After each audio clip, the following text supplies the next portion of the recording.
네, 안녕하세요. 리뷰톡톡의 미쿠니 스튜디오입니다. 오늘은 몇 가지 이야기를 해볼까 합니다. 첫 번째는 제가 포토그래퍼가 된 이유에 대해서 이야기를 할까 하고요. 두 번째는 좀 거창하지만 꿈을 찾는 법이라는 주제로 한번 얘기를 해볼까 하고, 세 번째는 앞으로의 저의 계획들이 어떻게 될지 한번 나눠보도록 하겠습니다. 먼저 저는 뭐 자랑할 것도 없고, 그렇다고 또 외모가 그렇게 출중한 것도 아니고, 그렇다고 뭐 사진 실력이 어, 좋은 것도 아니고, 그렇다고 영상적인 뭐 감성이나 능력이 있는 것도 아닌, 정말 평범한 그런 사람입니다. 포토그래퍼를 이렇게 결정을 하게 된 게 어느덧 한 5년 전 이제 네, 그렇게 된 것 같아요. 저는 어떻게 포토그래퍼를 이제 하게 됐냐면은 사진이 좋아서 시작을 했습니다. 네, 사진이 좋아서 포토그래퍼를 시작하게 됐고, 뭐랄까, 가장 고민했던 부분은 아무래도 남자이기 때문에, 뭐 물론 요즘에는 여성분들도 마찬가지시지만 돈을 벌어야 되고, 또 이걸로 먹고 살아야 되고, 평생을 일을 해갈 수 있을까에 대한 고민을 참 많이 하게 됐어요. 그래서 처음에는 포토그래퍼는 도저히 아니겠다 하는 생각이 가득했고요. 제 전공은 컴퓨터 공학입니다. 서울 상도동에 있는 S대에 다니고 있었고, 제가 이제 포토그래퍼가 되고 싶다고 저희 부모님한테도 이야기를 했을 때 조금은 반대하시고, 다만 걱정하신 거죠. 네, 걱정하셨는데, 내가 이 일이 잠깐 그냥 스치는 열정으로 결정하려고 하는 것인지, 아니면은 이게 진지하고 얘가 이 길에 대해서 제대로 고민을 하고 행동을 하려고 하는지에 대한 걱정을 많이 하셨었어요. 네. 그래서 저는 이제 뭐 아버지한테 어머니한테 이제 6개월 정도 시간을 달라. 그럼 어떻게든 아웃풋을 내보겠다 라고 말씀을 드렸고, 그렇게 저의 사진 인생이라고 할까요? 사진은 시작이 됐습니다.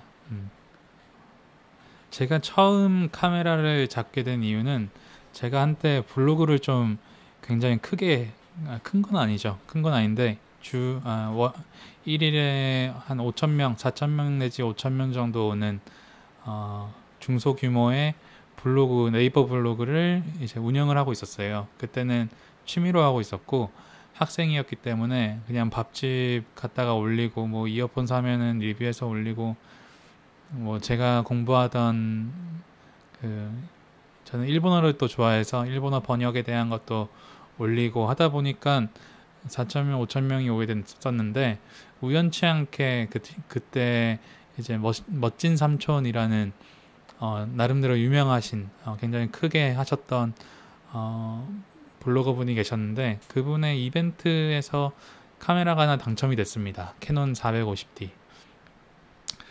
캐논 450D가 이제 당첨이 돼가지고 처음으로 제 DSLR을 갖게 된 거죠. 네, 그 전까지는 친구들의 DSLR 뺏어서 찍거나 놀러가서 잠깐씩 한두 컷씩 찍어보고 재밌다 재밌다 생각하던 게 전부였었는데, 그런 우연치 않은 계기로, 네, 감사하게도 그런 계기로 이제 DSLR을 처음 갖게 됐었습니다. 그래서 뭐 그때는 이상하게 그런 열정이 있었어요. 카메라에 대한 열정이 있었고, 사진에 대한 열정이 있었는데, 이런저런 사진 찍으러 다니고, 동호회 모임도 몇 번 나가보고, 길거리에서 그냥 스냅 찍어보고, 지인들 찍고, 교회 사람들 찍고, 그러면서 사진의 기초적인 기술을 공부해 갔습니다.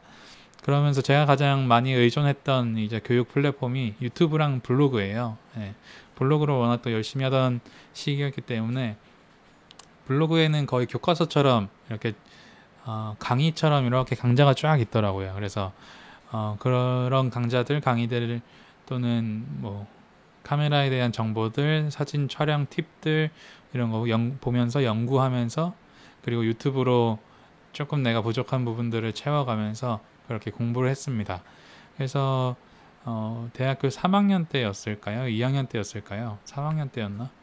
휴학을 하게 됐는데 그 휴학을 하고 반년 정도는 정말 아침에 일어나서 사진에 대한 글이나 영상으로 시작해서 밥 먹는 시간을 제외하고는 항상 그것만 봤어요. 네, 사진 유명한 작가들 사진 보고 유튜브 강의 보고 네이버 블로그 글 보고 그리고 자기 전에 기타 잠깐 치고 네, 그런 식이었는데 그렇게 사진에 미쳐서 반년 정도를 하니까 어느 순간 제가 사진을 나름대로 네, 그래도 일반 분들보다는 조금 더 나은 사진을 찍고 있더라고요. 뭐 물론 아직도 저는 부족하다고 생각하지만 그러면서 이제 제 블로그에 이런 글들을 올리기 시작했습니다. 무료로 촬영해드립니다. 네. 무료로 촬영해드리지만 결과물은 보장하지 않습니다. 화질은 좋습니다. 다만 사진의 그 좋은 사진이 아닐 수도 있습니다. 네, 이런 식으로 제가 글을 올렸었어요. 그러니까 5팀 정도가 그때는 이제 데이트 스냅 네, 찍기 원하셨던 분들이 5팀이 있었어요. 그래서 삼청동에서 한번 찍고 올림픽공원에서 한번 찍고 선유도에서 한번 찍고 그다음 또 기억이 안 나네. 네, 어쨌든 그런 식이었습니다. 네, 그래서 이제 5번 무료로 촬영을 했었어요. 지금 생각하면은 그냥 맨땅에 헤딩 그리고 사진 시장에는 굉장히 안 좋은 영향인데 어쨌든 저는 절박했기 때문에 그렇게 하기는 했습니다. 네, 그래서 어쨌든 그렇게 하게 됐고 이제 처음 촬영을 했을 때 느낀 것이 사진을 찍는다는 이 직업이 누군가를 담아준다는 이 직업이 굉장히 매력적이구나. 몸은 정말 힘든데 체력적으로 정말 힘들고 내 사진을 찍는 게 아니라 그 사람들을 위한 사진들을 찍는 거잖아요. 신랑 신부를 위한 또는 커플을 위한 네, 물론 저의 커리어도 되지만 저의 사진을 남기는 게 아니라 그 사람들이 나오는 사진을 남기는 거기 때문에 처음에는 이게 조금 신기하기도 하면서 이상하기도 하면서 이게 뭘까 하는 심정으로 촬영을 처음에 했었어요. 그래서 촬영을 그렇게 진행을 하면서 조금씩 기존의 작가님들이 왜 그렇게 웃음을 강요했었는지 예식장 가면은 왜 그렇게 웃음을 강요하고 미소를 강요했었는지 알게 되더라고요. 그러면서 점점 사진에 대한 스킬들을 조금씩 배워나가게 되고 그러면서 이제 5팀만 모집을 했었는데 추가적으로 5팀이 더 이렇게 신청을 해주셔가지고 그 팀까지 5만 원 받고 찍었던 기억이 있습니다. 네. 그 후에는 이제 전문적으로 정말 배워보고 싶어서 그때 돌스냅을 꽤나 크게 하시던 업체분이 사장님이 계셨는데 그분이 이제 어시를 좀 구하는 시기가 있었어요. 그래서 그 밑에 들어가서 정확하게 한 달 따라다니면서 배웠습니다. 네, 그래서 그 한 달 따라다니고 한 번 찍고 그분이 연락을 준다고 했었는데 그 이후에 연락이 따로 없더라고요. 네, 제가 잘 못 찍어서 그럴 수도 있는데 네, 그래서 저는 한 달 동안 열심히 따라다니면서 배우고 한번 필드에서 찍어보고 네, 그 다음에 그 업체에서는 더 이상 연락이 없었습니다. 네, 그래서 그렇게 첫 번째 돌스냅 촬영을 상업적인 촬영을 하게 됐죠. 처음으로. 그래서 사진이 정말 재밌구나. 내가 못 찍더라도 내가 잘 못 찍지만 이게 참 재밌는 일이구나. 그 사람들의 소중한 추억이나 그 사람들의 소중한 순간들을 내가 담아줄 수 있구나, 담아낼 수 있구나 라는 사실을 경험하면서 이 일이 참 재밌다, 이 일이 정말 좋다 라는 생각을 하게 됐습니다. 그래서 이제 사진에 대한 열정과 동시에 사진 일에 대한 상업적인 사진에 대한 열정도 같이 이렇게 쭉 올라가게 됐어요. 그래서 지금도 생각하면서 참 감사한 건 제가 그 시절에 블로그를 하고 있어가지고 남들보단 조금 빠르게 자리를 잡을 수 있었던 것 같아요. 네. 지금도 물론 그렇게 큰 업체는 아니고 제가 또 이제 혼자서 일을 하고 있기 때문에 참 정신없고, 여유로울 때는 정말 여유롭지만 참 정신없고 참 힘든 그런 시간들을 어떻게 보면 보내고 있는데, 지금도 여전히 4년 5년이 지난 지금도 여전히 사진 찍는 것이 재밌습니다. 재밌고 결혼식 가도 재밌고 연주회 가도 재밌고 뭐 공연 가도 재밌고, 돌잔치는 이제 되도록 안 찍으려고 하고 있는데 돌잔치 가도 재밌고, 정말 그 사진에 대한 부담감은 제 마음속에 가득하지만 이게 참 재밌더라고요. 그래서 남들이 제게 그런 얘기를 했었어요. 취미랑 일은 다르다. 내가 좋아하는 것과 내가 돈을 버는 건 다른 일이다라고 얘기를 하는데, 저는 좀 다르게 느낍니다. 그거는 제 경험상에는 그거는 단지 남들이 하는 일을 똑같이 한다는 생각이 들고, 저 같은 경우는 좋아하는 일을 일로서 할 수 있다고 생각하고, 그것이 여전히 즐겁다. 뭐 물론 책임감은 달라지지만요. 책임감이 생기기 때문에 거기에 대한 스트레스는 분명히 있지만, 그럼에도 좋아하는 일을 하면서 일을 먹고 살아간다는 것이 얼마나 정말 행복한 일인 것 같아요. 그래서 말이 좀 많이 샜지만, 포토그래퍼로서는 지금은 사실 하고 있는 것은 이제 주된 촬영은 대부분 행사 촬영입니다. 행사 촬영이고, 두 번째로 이제 토요일마다, 저는 일요일은 촬영하지 않고 토요일마다 나가서 이제 결혼식 촬영 또는 돌잔치 촬영, 연주회 촬영 이렇게 진행을 하고 있고요. 최근에는 인테리어랑 건축 사진도 촬영하고 있어요. 뭐 한 달에 한 4건 정도. 그래서 열심히 포트폴리오 쌓고, 열심히 아직까지도 샘플 쌓고 경험을 쌓고 있습니다. 그래서 남들이 보기에는 포토그래퍼라는 직업이 돈을 잘 못 벌고 힘들고 단지 먹고 살기 힘든 직종이라고 생각을 하는데, 전혀 그렇지는 않고요. 하기 나름인 것 같아요. 프리랜서기 때문에, 저는 프리랜서라서 하기 나름인 것 같고, 제가 결혼 전에는 이제 주말 토 일을 풀로 뛰고 주중에도 이제 행사 같은 거 있으면 뛰고 했었을 때는 제 입으로 말하긴 좀 그렇지만 400 중반대에서 500 정도 벌었습니다. 그러고 지금은 좀 많이 줄었어요. 일요일에 촬영을 아예 배제를 하고 있어서.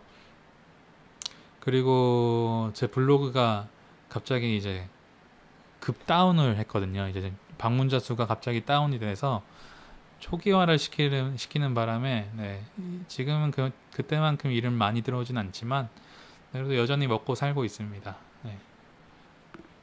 그리고 두 번째 얘기를 해볼까 하는데요. 꿈을 갖는 법이라는 주제인데요. 많은 사람들이 저한테도 많이 물어보고, 꿈에 대해서 자기가 나중에 미래에 어떤 일을 하게 될까에 대한 것들을 이제 듣게 되면은, 저는 개인적으로 생각하는 게, 너는 그래서 평생 어떤 일을 하면 살아가고 싶니? 너는 평생 어떻게 살아가고 싶니? 라는 거를 반문하는 것 같아요. 저한테 꿈을 어떻게 찾아야 되나요? 라고 물어본다면, 조언을 제가 느끼고 경험한 것들에서만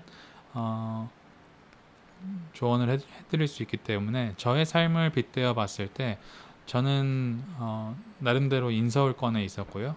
나름대로 그 중에서도 이과에 있었고, 나름대로 거기서도 취업이 잘 된다는 컴퓨터 공학부에 있었고, 그리고 나름대로 나쁘지 않은 집안에서 커왔어요. 그리고 나름대로 해외 유학 경험도 있고요. 어, 그렇게 살아왔습니다. 네. 근데 저는 어떻게 보면은 남들이 말하는 오빠는 그냥 교포로서의 삶이야. 교포 아니지 7년밖에 안 되는데 유학 남해로 나요? 나름 교포로서의 삶도 살았고 네 어쨌든 뭐 참 여러 가지 경험을 하면서 살았고 이제 주위에서도 저에 대한 기대 아닌 기대가 있었어요. 이제 말하기 좀 그렇지만 친척 형들이 이제 빠르게 자리를 잡지 않는 형들이 좀 많이 있었어 가지고 어 이제 저는 일반적인 대학교를 일반적인 대학이란 좀 그런 저는 대학교를 군대 가서 대학교 갔다가 졸업하고 바로 취직하는 그런 루트를 이제 생각하고 있으셨나 봐요. 네. 근데 저는 이제 고3 때 어, 컴퓨터 공학부라는 학과를 가게 된 이유가 담임 선생님하고 저희 어머니께서 여기가 좋겠다라고 하셔가지고 합격한 곳 중에서 골라서 갔습니다. 그래가지고 어, 그 시절에 제가 게임을 굉장히 좋아했어요. 지금도 굉장히 좋아하는데 게임을 그때 좋아했어가지고 컴퓨터랑 친하잖아요. 그러면은 네, 그래서 이제 담임 선생님하고 저희 어머니께서 그러면 컴퓨터 공학을 가라. 거기서 그러면 컴퓨터 너 잘하니까 될 거 아니냐 해서 아무 사전조사 없이 이제 대학교를 들어가게 됐죠. 그래서 들어가서 처음에 이제 배우게 된 게 C 언어, 컴퓨터 프로그래밍 중에서 C 언어를 배우게 됐는데 난감하더라고요. 이게 뭐냐? 근데 이미 C 언어를 정말 잘하는 친구들이 굉장히 많았고 경시대에서 상 타고 네, 특기생으로 들어온 애들이 굉장히 많았기 때문에 처음에 적응이 많이 안 되더라고요. 네, 그래서 이걸 내가 평생 해야 되나? 이 생각을 입학하고서부터 4학년 때까지 계속했습니다. 네, 사진을 시작하기 전까지 계속 그 고민을 했어요. 내가 이거를 해야 되나? 이 생각을 참 많이 했었어요. 저는 싫더라고요. 네, 좋은 학교고 좋은 학과고 취업이 잘 되고 간에 그건 별로 저한테 중요하진 않고 내가 앞으로 평생 살아가면서 어떤 일을 하고 싶냐 했을 때 이 일은 아니더라고요. 왜냐면은 제 실력 기준에서 과제라면은 며칠 동안 밤을 새야 되고 그 과제가 한 개가 아니라 뭐 여러 개 동시에 내시잖아요, 교수님들은. 네. 그래서 그거를 해내기 위해서 맨날 밤새고 결과를 뽑아내고 네. 코딩 다 해도 돌렸더니 에러 뜨고 뭐 오류 뜨고 네. 완성해서 냈더니 점수 안 주고 이런 일들이 정말 비일비재했어요. 그래서 저는 재미를 느끼지를 못하고 그보다 제가 원했던 일들이 참 많았어가지고 기타 치고 노래하는 것도 제가 하고 싶었던 일이었고 일본어도 제가 좋아했기 때문에 일본어도 제가 하고 싶은 일이었고 나중에 4학년쯤 가서는 이제 사진이었죠. 네, 그래서 사진 일을 정말 하고 싶어서 사진을 열심히 하고 네. 그래서 제가 많은 젊은 분들한테 저의 경험으로 얘기해 줄 수 있는 거는 꿈을 찾을 때 먼저는 나의 앞을 바라보는 것. 네. 내가 평생에 이 일을 하면서 가정을 뭐 사람마다 다르겠지만 가정을 꾸리고 그 가정을 먹여 살릴 도구로서 평생 어떤 일을 한다, 어떤 직장을 갖는다, 어떤 직업을 갖는다라는 것은 참 고민이 많이 필요한 부분인 것 같아요. 단지 시간이 흘러가니까 회사에 들어갈 거야. 뭐 아니면은 어떤 사람의 가치에서는 뭐 안전하니까 이 직업을 가질 거야. 뭐 다 주관적인 좋은 생각이라고 생각해요. 다만 남들이 뭐라고 하는 삶은 저는 정말 별로라고 생각하고 뭐 물론 남들이 조언을 했을 때 그것을 내 안에서 생각하고 내가 그것에 대해서 나의 선택에 대해서 내가 책임을 질 수 있겠다 한다면은 그 선택은 굉장히 바람직하고 좋을 거라고 생각해요. 네. 그래서 저 같은 경우는 사진 일이라는 것을 선택하게 된 이유가 이것을 하면 행복하겠구나. 네, 이 일을 하면은 정말 내 안에서 기쁨이 있겠구나 라는 생각이 들어서, 그리고 남들에게도 그런 기쁨이나 행복을 나눌 수 있겠구나 하는 생각이 있어서 그래서 선택을 하고, 돈을 벌다 보니까 거기에 대한 이제 책임감이 따라오잖아요. 그래서 그 책임감을 제가 경험하고 이 책임감을 느낌과 동시에 앞으로 이 일에 대해서 어떻게 해나가야 할지를 제 안에서 꾸준히 고민하게 되더라고요. 생각하고. 그래서 결론적으로 나는 이 일을 평생 할 수 있겠고, 내가 평생 하면서 물론 힘들고 몸이 지치고 힘들겠지만 그래도 이것을 내가 끝까지 책임질 수 있겠다. 그리고 이 일은 대부분이 좋은 일 할 때 사진을 찍기 때문에 같이 기분이 좋아진다. 네. 그래서 저는 이 일을 참 좋아합니다. 네. 두 번째 이야기가 참 길었는데요. 이제 세 번째 이야기를 할 텐데, 앞으로의 계획에 대한 이야기를 하려고 해요. 네. 저는 이제 먼저는 사진작가로서는 제 실력을 더 향상시키기 위해서 노력을 할 거고요. 아직은 너무나 부족하다고 많이 느끼고 있어서 사진작가로서 사진 실력을 먼저 올리는 것, 사진 실력이라는 것이 뭐 다른 게 아니라 사진의 시각을 좀 더 다양하게 볼 수 있는 능력, 네, 그런 감성을 갈고 닦는 것, 그리고 돈을 버는 것, 네.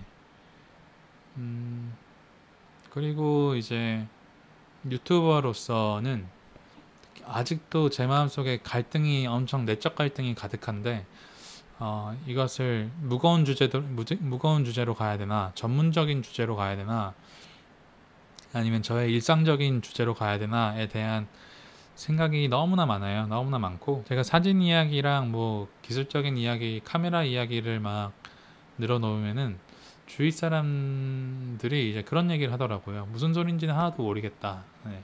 근데 이거에 대해서 관심을 갖고 뭐 카메라 기종이나 사진 기술에 대해서 알고 싶어하는 사람에게는 도움이 되겠다. 하지만은 일반적인 사람들에게는 별로 무슨 얘기인지 모르고 관심을 끌지 못할 것 같다 라는 얘기를 참 많이 듣게 돼요. 저도 동의하는 바이고, 제가 고민하고 있는 것은 사진 이야기, 카메라 이야기, 그리고 기술적인 이야기, 사진의 기술적인 이야기를 어떻게 하면 쉽게 얘기를 할 수 있을까. 또 관심 없는 주제라도 말하는 사람에 따라서 말하는 방식에 따라서 재미를 느낄 수 있잖아요. 시청자가. 네. 그러면 나는 도대체 어떻게 해야 될까? 네. 어떻게 하면 좋을까? 그리고 앞으로 컨텐츠는 어떤 것을 앞으로 해나가야 할까? 사진에 대한 이야기도 한계가 있고요. 카메라에 대한 이야기도 뭐 신제품 같은 거 리뷰하면 되지만 저는 돈이 그렇게 많지 않기 때문에 그것도 한계가 있고,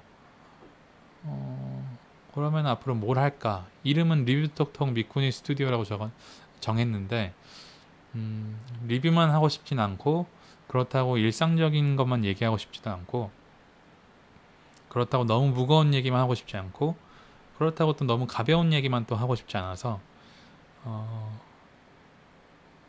그래서 고민하고 있고, 그래서 앞으로는 좀 더 다양한 영상들 시도들 하려고 하고요. 짧진 않았지만 오늘의 영상은 여기까지고요. 다음엔 좀 더 밝은 곳에서 지금 굉장히 어두운데 다음 영상은 좀 밝은 곳에서 좀 더 나은 구도로, 나은 주제로 진행하도록 하겠습니다. 좋아요와 구독하기 부탁드리고요. 다음 영상 때 뵙겠습니다. 감사합니다.